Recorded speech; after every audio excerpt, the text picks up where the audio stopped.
Hello tout le monde, c'est Clafé, j'espère que vous allez bien. On se retrouve aujourd'hui dans une vidéo très courte, une petite vidéo astuce. Alors, vous le savez si vous me suivez, je vous propose des tutos enveloppes, que j'aime bien associer mes enveloppes à mes créations. Parfois c'est difficile parce que je n'ai qu'une feuille de papier ou que j'aime tellement le papier que ça m'embête de gâcher une feuille pour une enveloppe. Alors moi ce que je fais, c'est que souvent chez Action, j'essaye de voir quand il y a des blocs qui sortent un peu dans ce style. Alors là, vous n'allez pas voir grand chose parce que voilà, il me reste très peu de feuilles. Mais vous voyez, ce sont déjà des feuilles qui sont que recto et pas recto verso. Et puis surtout qui sont avec des motifs et des couleurs assez passe-partout. Vous voyez, là, on a un peu de tout. On a du bleu, du violet, de l'orange, du rose, du vert, enfin voilà. Donc moi, je guette ces blocs et en fait, je me sers de ces pages pour faire mes enveloppes.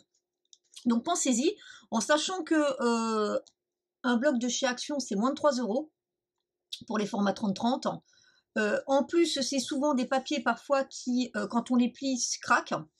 Pour moi, l'enveloppe, c'est pas ce qu'on va garder, c'est plutôt ce qu'il y a à l'intérieur.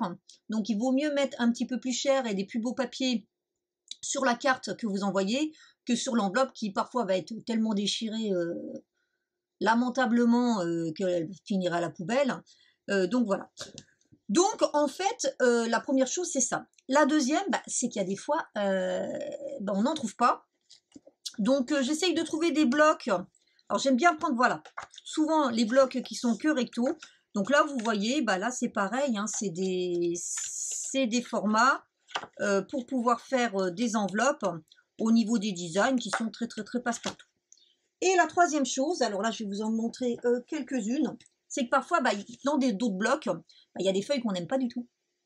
On sait que c'est des papiers qu'on n'utilisera jamais. Donc c'est pareil, vous voyez, ça c'est assez chargé, c'est pas des choses que je vais utiliser forcément.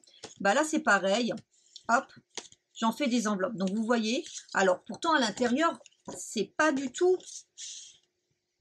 fait avec le papier. Mais ça sortit plutôt bien.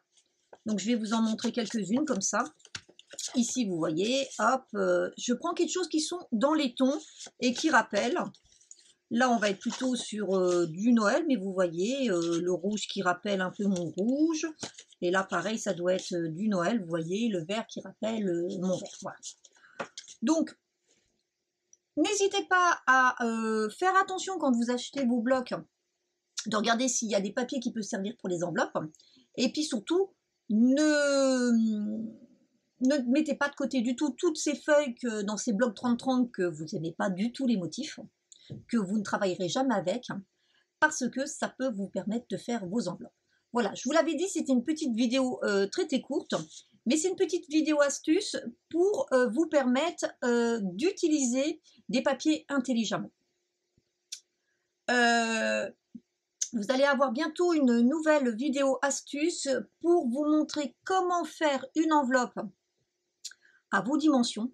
Alors ça ne sera pas un format comme ça sera un autre format, ça ressemblera un petit peu plus à l'enveloppe qu'on achète dans le commerce, hein, l'enveloppe chèque. Mais je vais vous mener ma technique pour pouvoir faire ces enveloppes et surtout pour pouvoir être indépendant quand vous voulez faire une enveloppe à des dimensions particulières. Voilà, j'espère que cette petite vidéo vous aura plu, elle vous aura inspiré. N'hésitez pas à me mettre des commentaires et des petits pouces en l'air si c'est le cas. Et puis en attendant de vous retrouver pour une nouvelle vidéo, je vous souhaite une bonne journée et je vous dis à très bientôt. Bye bye.